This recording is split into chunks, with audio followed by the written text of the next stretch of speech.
All right. Hello, everyone. Thanks for tuning in and welcome to Faultline's final webinar in our 2022 series, which started during the most intense heat wave on record and is ending with me wearing a turtleneck. My name's Tommy Flanagan. I'm the editor of Faultline, the weekly B2B media technology publication from Rethink Research, and I'll be your moderator today for a panel discussion around the often spiky subject of low latency streaming.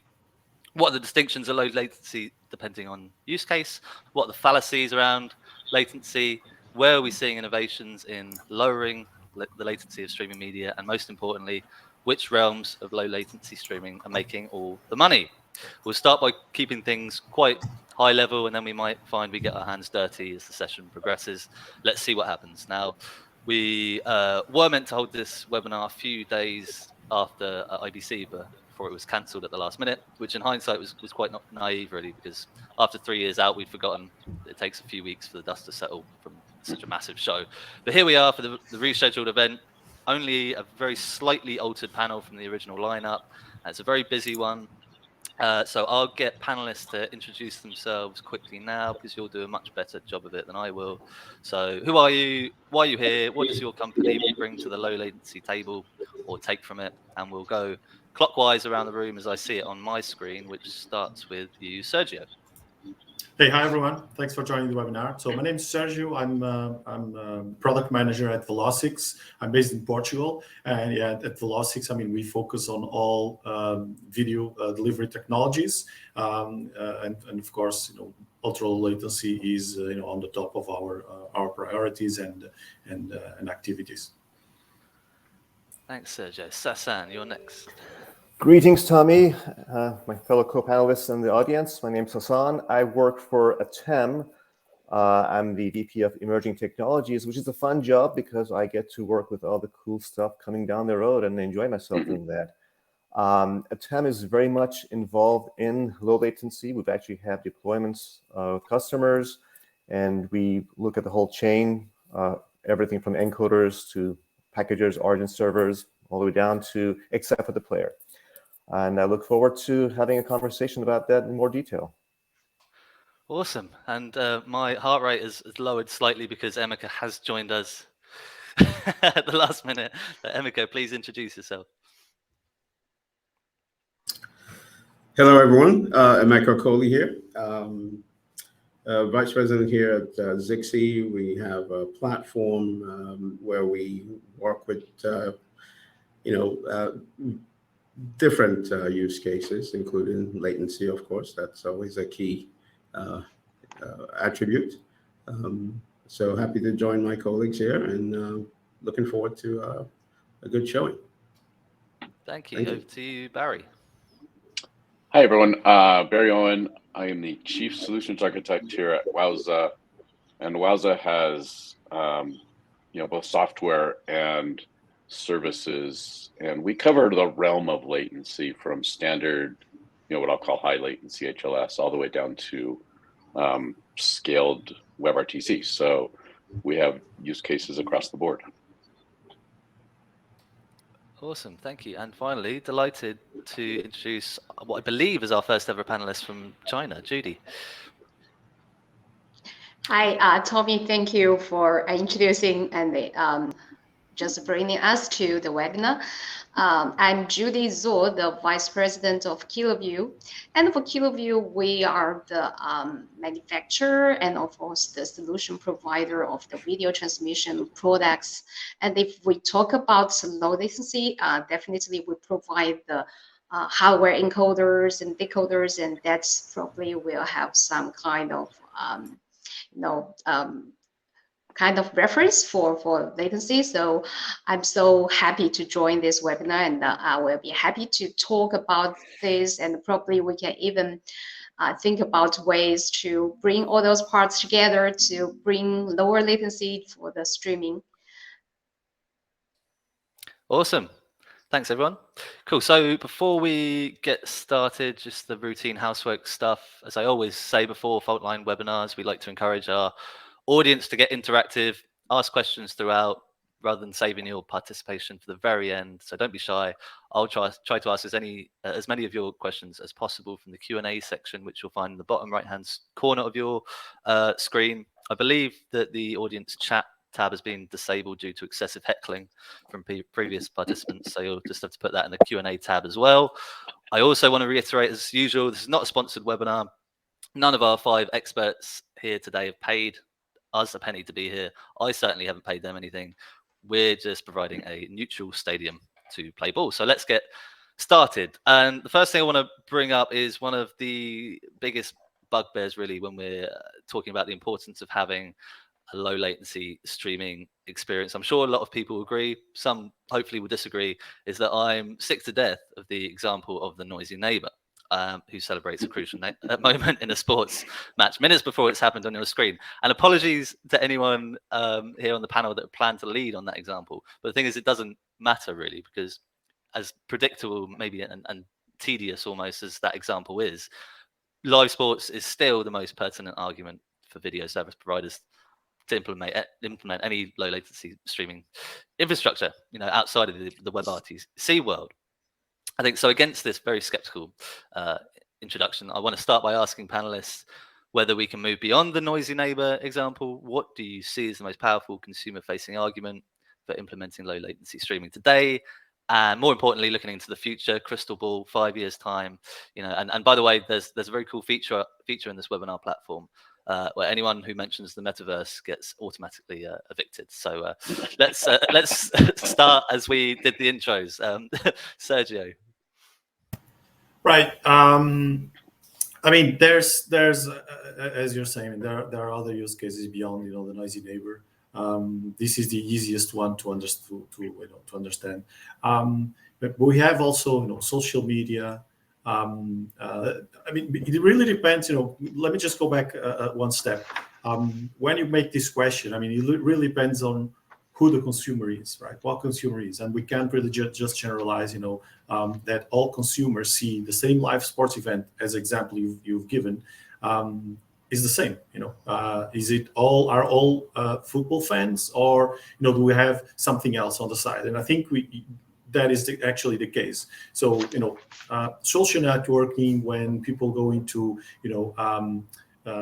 those experiences of co-watching a show in a group, in a party, friend zone, you're just watching all together. I mean, it's definitely critical that you have the lowest latency possible. But if you go down to more serious stuff and business stuff, like is live betting at stakes as well? I mean, are you using broker applications? How fast does those events get entered into all those applications, all those platforms, as compared to actually being live there on the either on the stadium or on the on the place where the event takes place, the venue, or I mean, how fast this information can get you. And I mean, as a consumer, if I can get really low glass-to-glass latency, if I'm interested in something like live bet, I mean, I don't mind about a noisy neighbor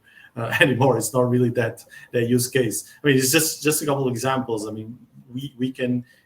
I'm pretty sure our colleague panelists will have other examples as well, and it can be interesting if we go into kind of a discussion here for some of these topics.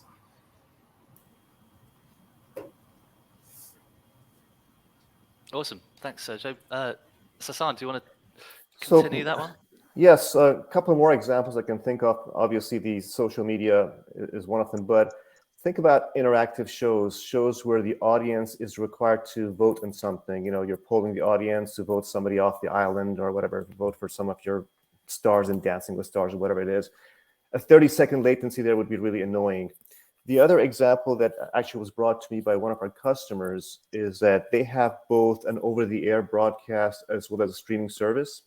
And they would like their customers to be able to synchronize receivers regardless of which method they're getting their content from. So if you want to switch from your TV that's receiving over-the-air signal to your tablet or smartphone because you're walking out of the house or something, if there's a big difference in latency between those two, then that's not really feasible. So having low latency on the streaming sites that can match the over-the-air or the cable streaming, that would really help for synchronizing their playback devices.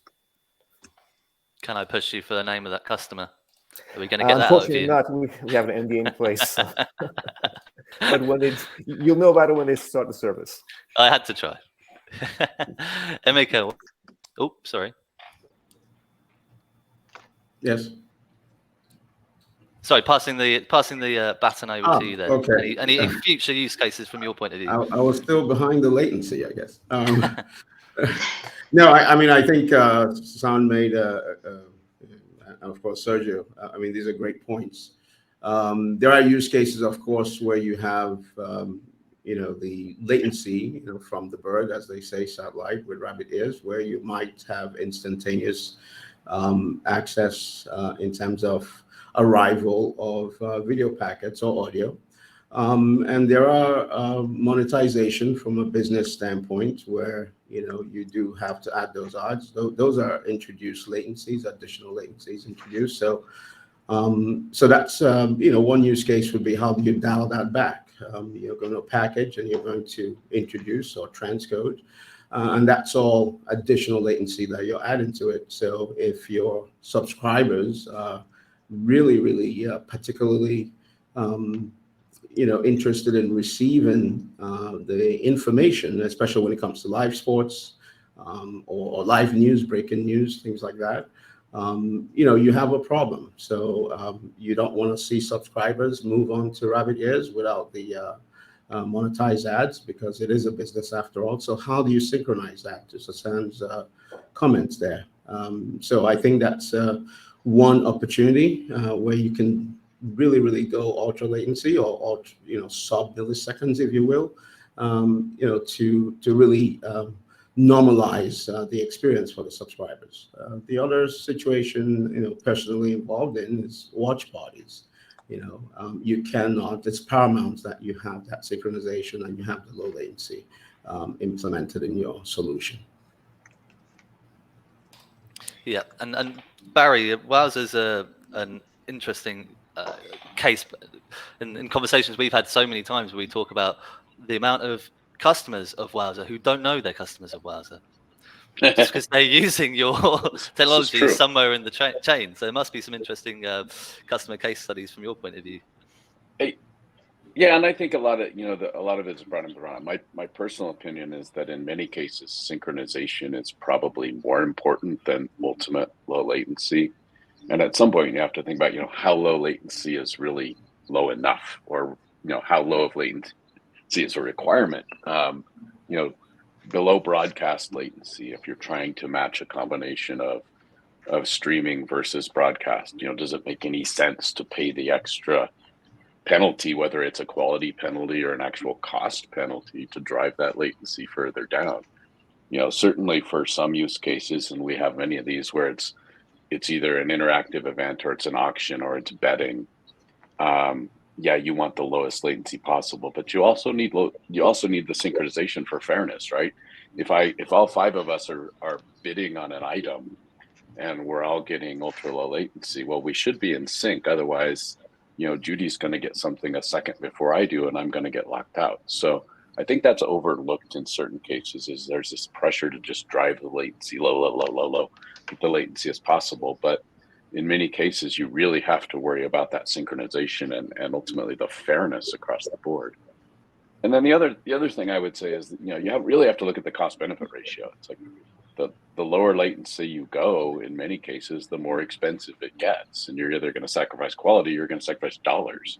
Scaling WebRTC is more expensive than scaling HLS or Dash.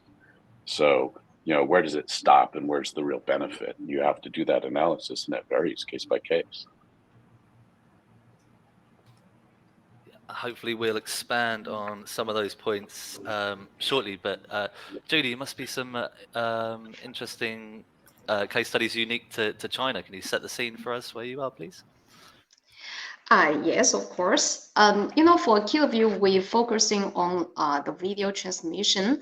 So for encoding and decoding, for most of the cases, the customers use our products would be for those kind of real-time transmission, or of course for live streaming, or even like the live production.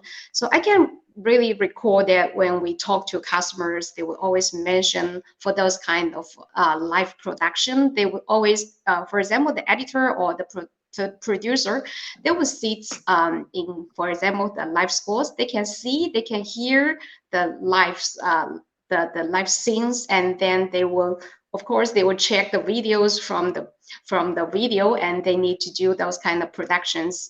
So extremely low latency is very, very important.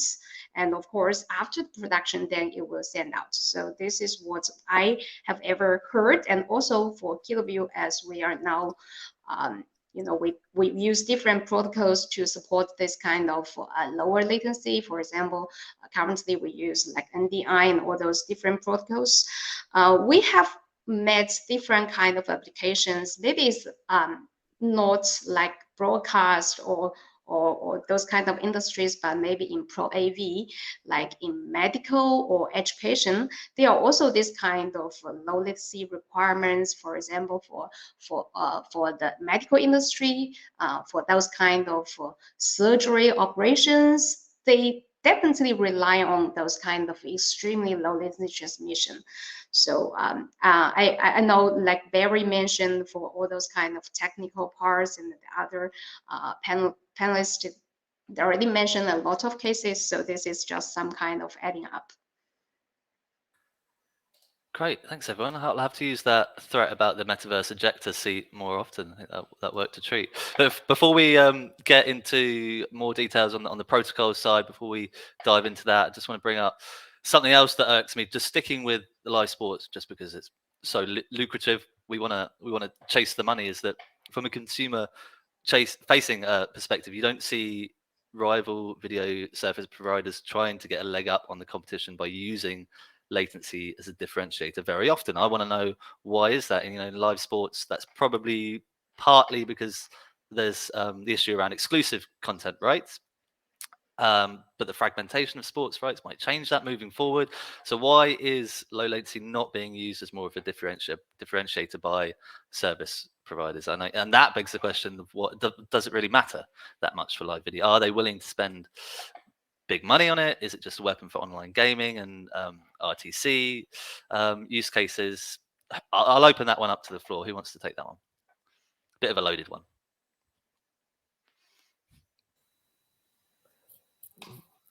I can take a shot at it by being a little contrarian, if you will. So the one customer I can talk about is a customer that actually is using low latency as a differentiator for their sports broadcast. So that's a customer called Canal Plus in France. And back in January, they announced the launch of low latency services precisely for Formula One, rugby, and football. So that's a bit of a contrarian view, if you will. But I admit that there are not many like them yet. Exactly. Well, that's not what I expected, but that was perfect. I mean, let me just try to add something. I'm not going to give you an answer, Tommy, but point is, really depends on the context, right? So some of the service providers, they do have a multitude of devices and actually different delivery protocols or networks, which by their own, they all have different challenges in terms of latency. I mean, I agree with what Barry said. I mean, sometimes this challenge is more on the getting everything in sync, which is not a low latency challenge. I can understand that having lower latency will reduce the desynchronization, of course, but I mean, that may not be worth the investment if your objective is actually having content in sync. But I mean, if you have different types of devices that are display different protocols like IPDV, DVB, direct to air. I mean, whatever. It may be a huge challenge, and because you would need to have a sense of low latency and synchronization both on all your spectrum of offer, which may be huge investment for you to have a solid positioning and communication to your consumers. So you say, okay, we have the lowest latency here, and then you just hope that you have to focus specifically, on the viewership and TV, because some smart guy just can make them and say, oh, I have a radio here that costs $3, and I can actually get the events first than you do, right? Jokes aside, you have to tread very carefully, because we know in the digital TV world there's there's a big inertia in terms of legacy devices, replacing those. They cost a lot of money, they take a lot of time, and unfortunately they're not in the latest wave and up in par with the latest technology of the most of the things that we're probably going to discuss during this panel. So there are many challenges there. I can tell you, I don't know, it's not going to be the same answer for all service providers. I do agree with you, live sports is who's going to pay the bill. We need, and the business case, and you need to understand the real benefit and your consumer profile to justify those business cases. Premium sports like F1 seems to be one of the easiest business case, let me put in air quotes, business case to to defend and to justify the investment. It's not really, it's not something just you can thread, just go and pursue. Like this is the path for for all. One size, doesn't fit all. So I think there's also the notion of premium content providers who are streaming this have SLAs with their customers, right? So you look at Amazon and the NFL, or you look at the World Cup, there's a huge detriment to them getting buffering in the player or AV sync issues. And as you drive latency down, those become more prevalent. So, it looks bad for both the streaming service and the content owner if your quality drops. And, as you approach massive scales of like the World Cup, those challenges are huge. So there's a certain level of safety involved with sticking with 30 seconds of latency or whatever it might be, that what you're going to get, and it's the safe way to go. I think over time that's going to change, and people want to drive that down, but there's very little margin for error as you go lower. And if you look at the backlash against even Amazon's first NFL Thursday night game, where there was buffering and AV sync issues and all this other stuff, and they were working on standard latency. So, I think there's a lot of challenges there as a service provider to someone who holds the rights to premium content to, meet my SLA. Yeah. Mm-hmm. I agreed. I would say, just to piggyback off Barry's comments, there is when it comes to latency, there is variability in use cases, right? In the sense that you might want to keep a certain buffer to perhaps catch obscenities, right? Ultimately, the consumer will push back for those. If the experience is not something that they would like or like to experience, or they might push back because your latency is lagging maybe much too behind, and in that case, you would see the industry react. But there's variability in the sense that there are use cases that require different tools. Protocol diversity is one. I think Sergio, correctly highlighted that, which is, you might use a different protocol to, effect a different experience, and having, a platform that works interoperably and not have to move over to a different platform because you want to make changes, during a live production, for example. And that could impact what you do from a business standpoint. Can you change latency without actually affecting the live production? Could you have a broadcast transparent stream, standard, protocol allow you to maybe add automatic latency, for example? In other words, if everything on all the QoS attributes are working fine, push it further down. And dynamically, increase the latency ever so slightly as you inch upwards. If you have sudden situational network impacts, can you look ahead to decide and have the platform automatically make that decision for you? To Barry's point, there are a lot of operational implications and business implications. So if you're unable to react quickly, especially when it comes to live, that is a problem. But like I said, until the consumers push back, I think folks are taking their sweet time, but it's resonating. But we're not there yet.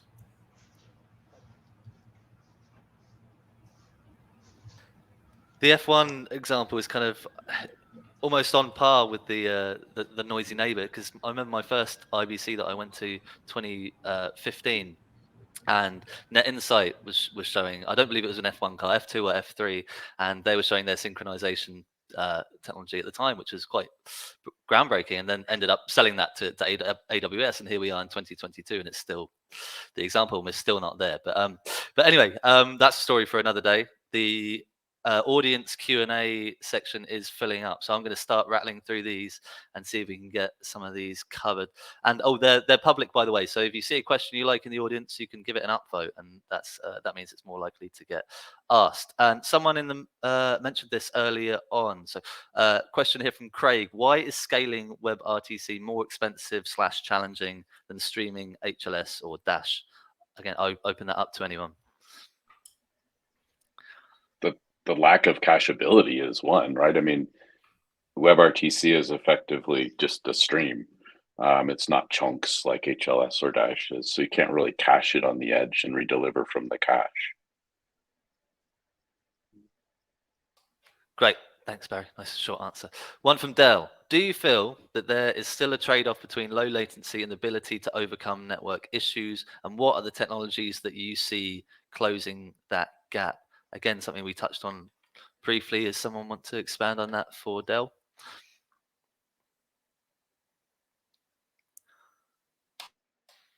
Trade-offs. Come on, guys. I'm guessing when they're talking about network issues, they're probably talking about network jitter. So it's typically a player buffer issue where, if you want to buffer long enough, the more you buffer, obviously, the more you can overcome jitter. And the less you buffer, the more danger of buffer underflows. I think that's what they're referring to perhaps there. I think what the experience we've had, at least both with our customers and in our labs, is that we can go to these lower latencies around 5 seconds without seriously impacting network issues. I mean, the network connections are getting a lot better. The last miles are getting a lot better. And especially with 5G, I think that gap's going to be really close. I don't think that's going to be as huge an issue as it used to be. Okay. I think also with newer transport protocols, so if you look at HTTP3 and QUIC and things like that, you're going to see more reliable transport with less buffering, because you don't have to rely on TCP and you don't have to worry about uncongesting that connection, where the typical RTMP in, whatever HLS out, right? You can build latency all over the place in those with TCP retransmissions. And I think there's going to be some interesting things in the next few years that maybe take a crack at that end to end and make that whole chain better. Yeah, I think that segues us perfectly into the argument of, do we think that traditional live OTT delivery relies too heavily on TCP, and that's the root cause of a lot of severe streaming latency?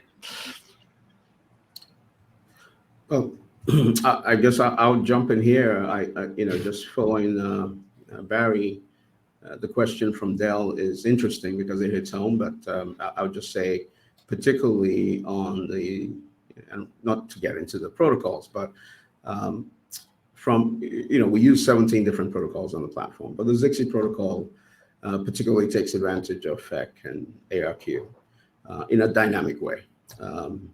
And I say that because you also need sort of belts and suspenders, right? Because it's not just one-dimensional solution, if you will. So you have to consider what the error percentage you see on the network, and can you dynamically actually reserve the overhead and obviously give it back, and then work in tandem with FEC and ARQ. So at least tries to take away the buffering that you might see, to Barry's point, on the edge. And then additional tools could involve sort of throttling down your bit rate ever so slightly, so the quality is still acceptable.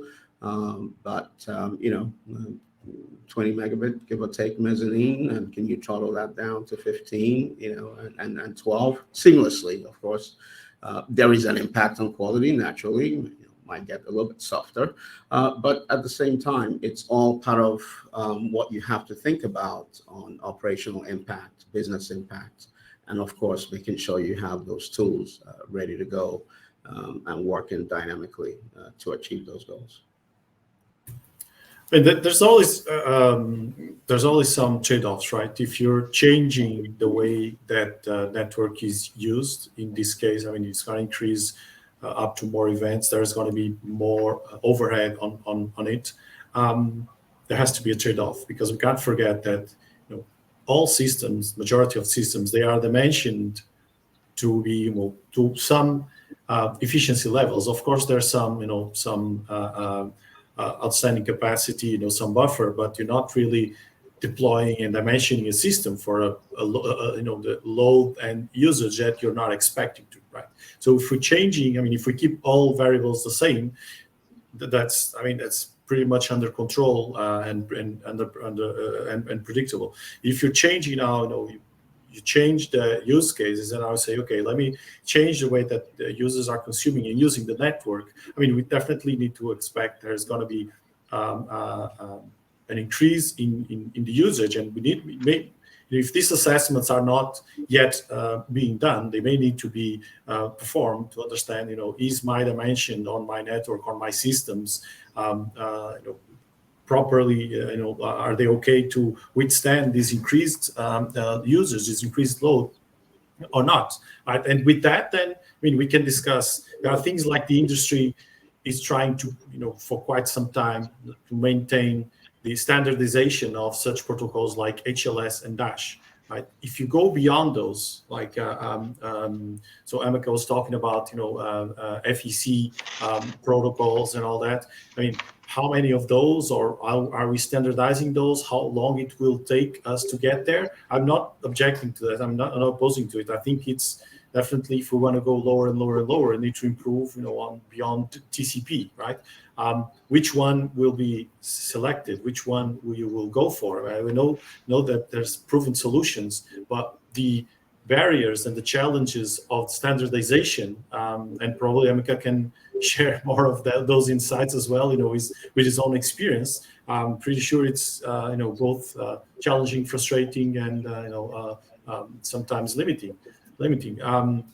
So yeah, I mean, we can't really expect to keep, if you think about the triangle of quality, reliability, and latency, we can't pull one of the the vertices of the triangle and expect it to look the same, right? It will not. With the same context, under the same context, under the same resource, under the same dimensioning systems, it will not. So you need to compromise somewhere else. Yes. Sergio, absolutely. Yeah.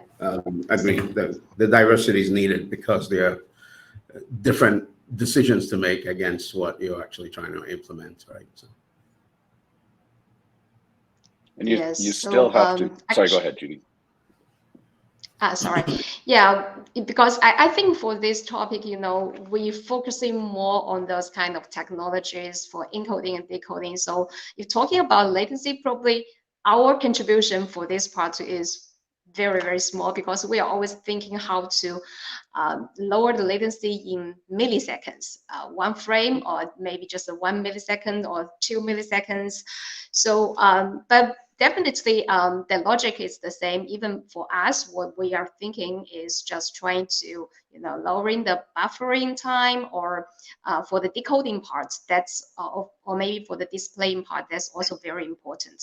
So it all depends on what kind of use cases. And of course, from our points, we will cover the protocols, the buffering, and also for the transmission part, it all depends on maybe like WhatsApp or those kind of platforms.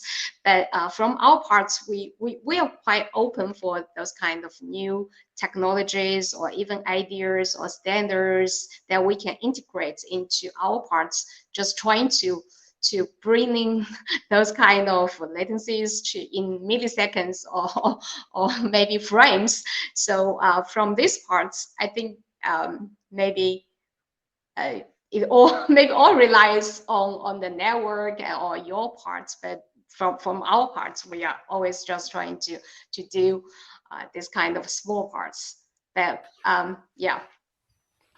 I'm sure your customers would probably argue that those contributions, even at milliseconds, are quite significant contributions. But I recently interviewed a company. In my position, I don't actually get to use these technologies, but I do get to interview the people who build them. And I spoke to one recently. I'm not going to name them today, but you can easily find out who it is if you go to our website and read the recent article. And they were talking about a zero latency CDN, and of course, it's zero latency, a bit of a marketing myth, I suppose. And for this particular live CDN product, the average glass to glass latency is actually 9 seconds. That's good, but it's not zero. So, I mean, I want to ask people in the room if they have any experience of, what you think of the term zero latency CDN. Is that a myth? Is that achievable? Should people stop using that term? And are there fundamental technologies that can contribute towards that and support low latency use cases on the CDN? So I guess that's targeted at Sergio and Sasan more on the CDN side.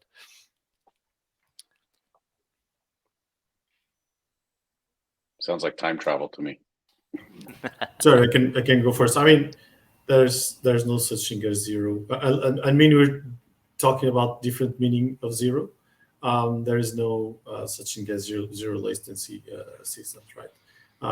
So what may be related to is more like no added on latency beyond just what the current part of data that you're processing, adding anything on top. I mean, if you're processing some chunk of 500 milliseconds, you take 500 milliseconds going in. But if you cut this system, that definitely there will be less of a latency there, because if you're doing something, you're doing some processing or some caching or whatnot, you need to feed the data into a system and going to another one. I mean, you can really have a very low latency depending on what you're doing with it. But I'm assuming, for the business and operational support, that you're also, you need to look into that. You need to log it. Some kind of processing you'll have to do. It could be real close to zero in very specific use cases. Very very very particular use cases, which should be. I mean, you're doing nothing with it.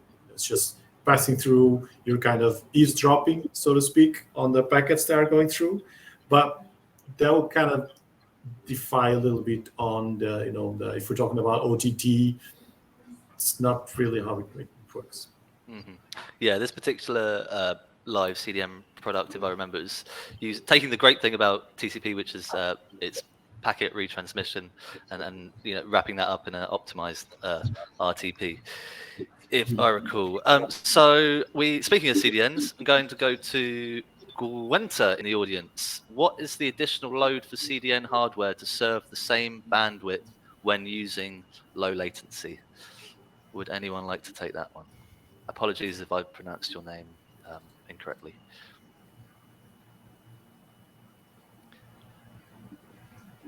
I think it's going to depend on the protocol, right? So in general, if you're using an HTTP protocol, low latency HLS or dash, there's still cacheable segments there. Whereas with WebRTC and maybe a network of SFUs or something like that, there's a lot more connections and bits streaming out. So I'll obviously defer to some of the people who work more on the edge than I do, but that's my impression. Yeah, good there. Thanks for joining the webinar. I mean, again, as Barry says, it depends on the context. If we're talking about, OTT, CDN for live, I mean, we think, I'm just gonna say it like, I mean, there's some overhead into it, right? You have, sub-second and both caching, sub-second processing. It depends also, on how you want to tune your low latency. If we're talking about, Dash, for example, how small you want the chunks to be, that will have, an impact on, how much more overhead you're going to have, multiplied by X number of chunks. It wouldn't shock me to be something like in between 10 to 20%, but low of impact in terms of dimensioning, for example, the additional load that you have. But we have to also be aware of this is not, ultimately, if you enable like a low latency Dash or latency HLS, it doesn't need to be enabled on all content 24/7, right? As we've been discussing. I mean, the ability to turn it on and dynamically turn it on and off just to cover specific events, live sports, as we've mentioned a couple of times already. I mean, that will definitely optimize and reduce the impact significantly, in the network.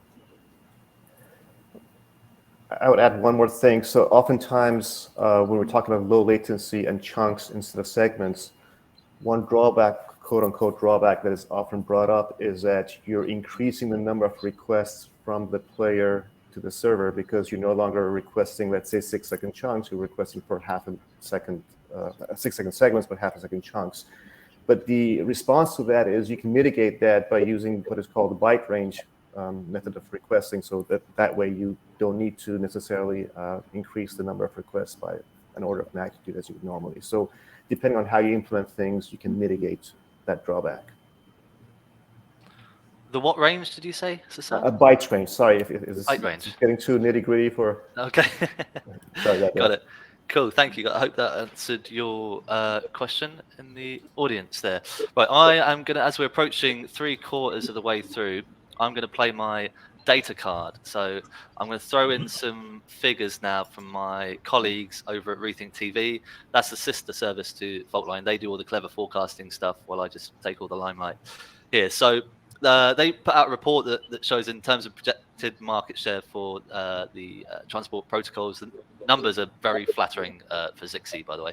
That's not really a surprise, but given the momentum with SRT, some people might have expected SRT to be nibbling at Zixi's slice of the pie a bit more. But the latest report shows that SRT has a dominant but declining share of the initial contribution usage at over 50%. Zixi's wrapped up about 75% of the cloud-to-cloud contribution protocol usage and about 70% of final contribution usage. But between 2022 and 2027, the forecast period, Zixi's share of cloud-to-cloud and final contribution that is eroded slightly by SRT RIST and NDI5, which I haven't mentioned very much. And I mean, it's very minimal, but even though that market share does decline of Zixi, it doesn't matter because the money shows the revenues that Zixi goes on to generate way more, hundreds of millions of dollars more each year than any of the other protocols, obviously because it's not open source, it's a closed architecture. So having said all that, I'm interested to know that any of our panelists think it might, what might it take to topple Zixi, if anything? Why does Zixi have such a monopoly despite being closed? And I mean, Judy, the interesting thing actually is this forecast doesn't include China. So it'd be really interesting to get your perspective on that. Yeah, for this part of the talking about China, actually, to be honest, like SRT is actually not widely applied. I think it more depends on the network situation because the public IP and all those kind of things. But according to our understanding for this part, I think in China we use more like those RTMP and all those kind of things, but SRT actually is not that widely applied. And for Zixi, maybe Emka has more more ideas about that.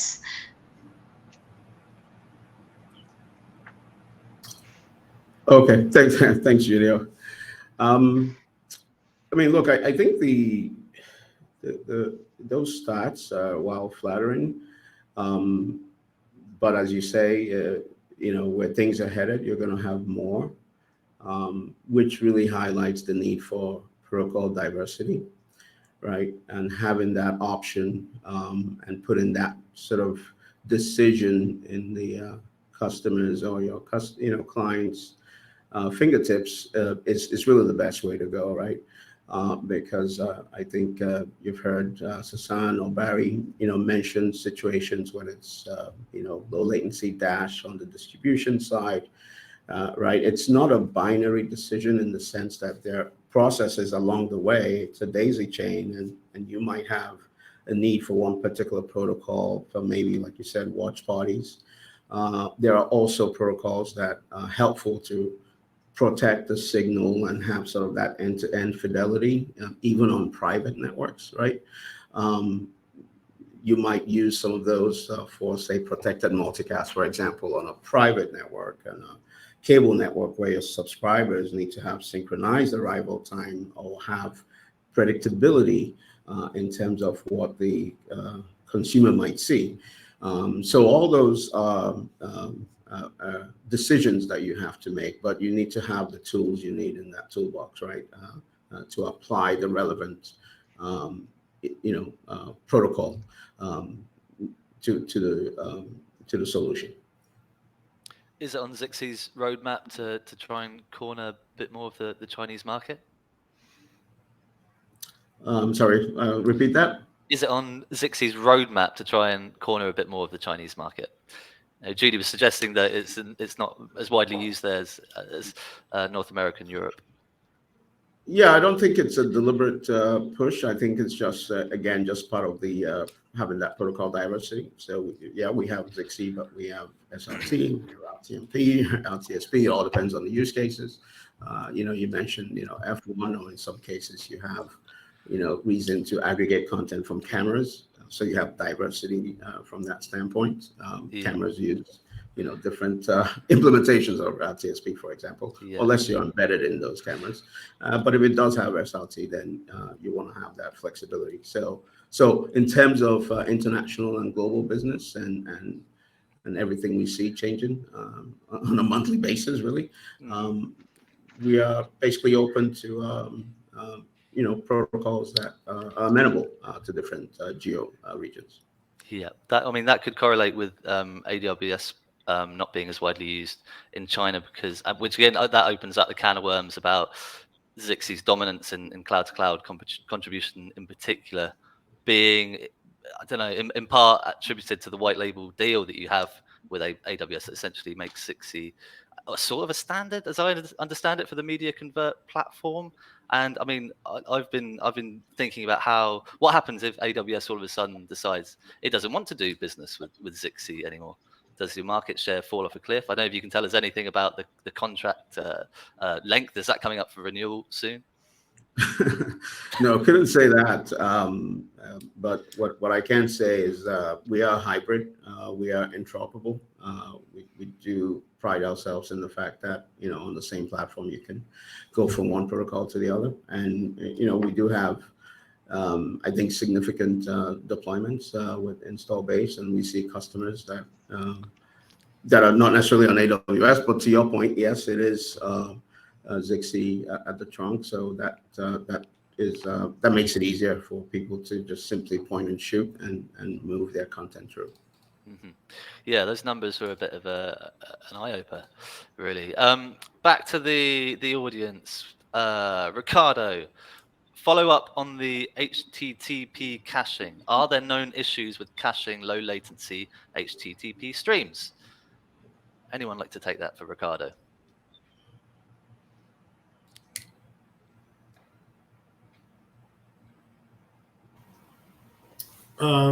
So, Ricardo, so the thing is, when you're talking about low latency HTTP stream, we're really boiling down to those parts of the video that don't fit into a full segment, right? Otherwise, you still cache it as a full segment and you deliver it the full segment.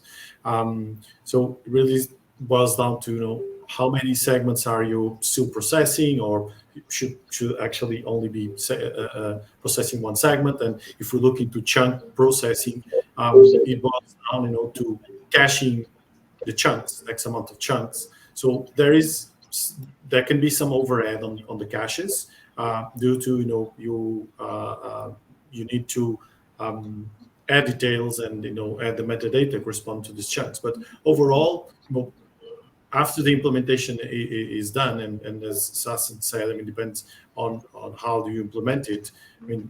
We at Velocics, we don't see particular issues on caching low latency HTTP streams.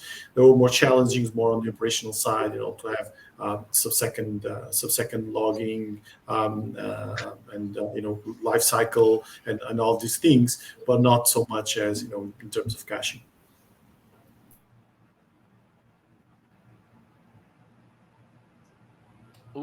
Thanks, Sergio. I hope that answered your question in the audience.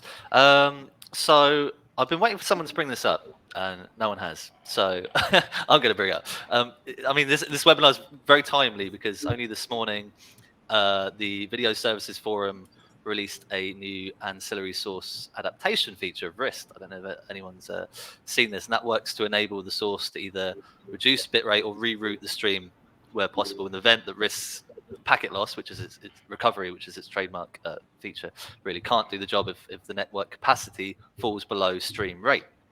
I hope you got that. Has anyone had time to review this yet? I'm really testing your attentiveness now.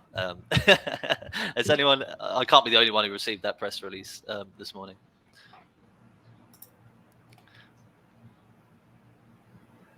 No one. Guys.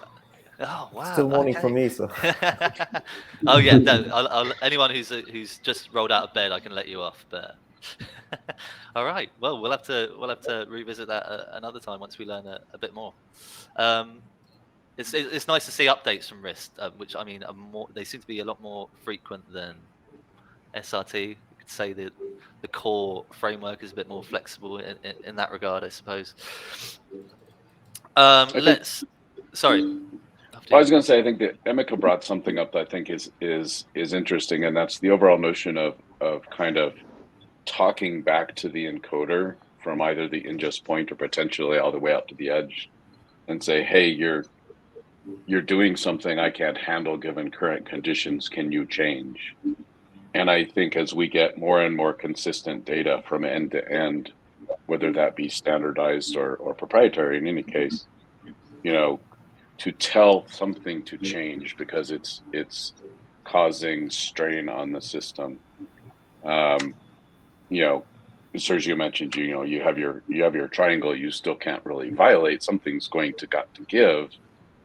But in many cases where you're getting a 20 meg stream and maybe you can get you're getting jitter and buffering and things like that, and you could tell the encoder, hey, if you could drop to 15, at least for now, I'm at least going to get something usable. So I think there's interesting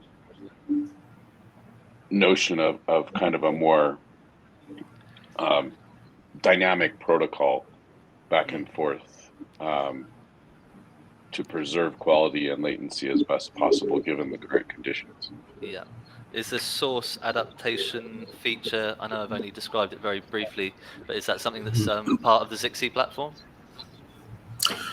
It is. Again, we don't make the encoders, but we do have partners. So there's sort of a feedback mechanism, right? Where, let's face it, nothing is, there are many situations and it's unpredictable what problems you might run into. But, to Barry's point, you could have, something that could be prescriptive if you have a situation that you need to actually make that adjustment. One example, just I think it's public, so I can say it. We, with our partners at Verizon, we had, pushed an 8K content, 30 milliseconds, and that's on 5G, of course. Transmission is not as lossy, but and latency is pretty good, and that was a 30 milliseconds.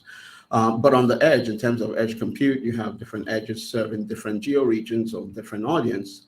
And if one particular, sort of last mile distribution, can you curate if you have some experiences that are really not up to par? Can you make that, feedback to that edge that might be packaging it or curating it for that sort of, particular take or takers? And if you can, that solves that immediate problem. Or in some cases, we've had, like a customer aggregating, hockey games from, several hundred rinks, for example. During the game, there might be a situation where something you've tested on the outset changes on you. Maybe it's being shared by the audience, or whatever the reason is.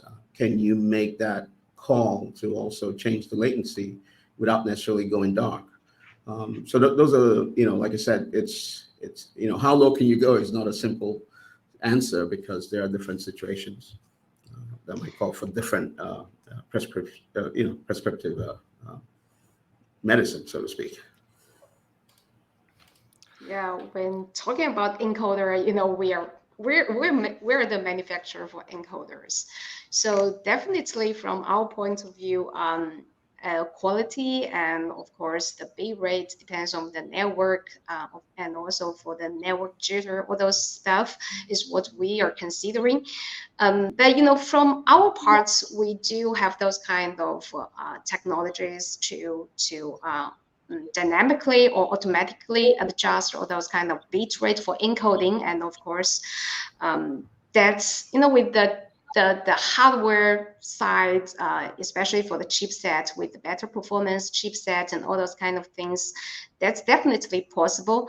And if in the kind of total solution parts, I think from our part, we are very open for those kind of strategies for CDNs or for those kind of things.